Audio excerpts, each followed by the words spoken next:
कभी किसी को इतना भी मत डराओ कि डर ही खत्म हो যায়। যারা এখনো ভাবছেন প্রতিবাদ করতে গেলে যদি আমার সাথে কোনো খারাপ হয়, আমার কোনো ক্ষতি হয়ে যায়, তাহলে আপনারা মনে রাখবেন এরকম হাজার হাজার তিলোত্তমা প্রত্যেকটা ঘরে বাইরে আমাদের চারিদিকে ছড়িয়ে রয়েছে, যারা প্রতিনিয়ত নিজের ঘরের মানুষ, আত্মীয় পরিজন, বন্ধু বান্ধব এবং কর্মক্ষেত্রেও মলেস্ট হয়ে চলেছে। আর তারাও ঠিক শুধুমাত্র আপনার মতোই ভয় পেয়ে পিছিয়ে রয়েছে প্রতিবাদ করতে বা ঘটনাটা সামনে আনার সাহস পাচ্ছে।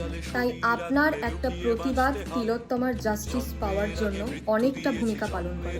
তাই আসুন সকলে মিলে আজকে একটা প্রতিজ্ঞা করি, তিলোত্তমার সাথে হয়ে যাওয়া এই ঘৃণ্য, জঘন্য, বর্বর অপরাধের পেছনে যারা রয়েছে, যারা দোষী, শুধু দোষীরাই নয়, যারা ক্রমাগত এই দোষকে চাপা দেওয়ার চেষ্টা করছে, এই প্রত্যেকটা মানুষের যতদিন না শাস্তি হচ্ছে ততদিন আমরা এই প্রটেস্ট ছাড়বো না এবং আমরা কেউ হাল ছেড়ে দেব না, এটা ভেবে যে আর কিছু হওয়ার নয়।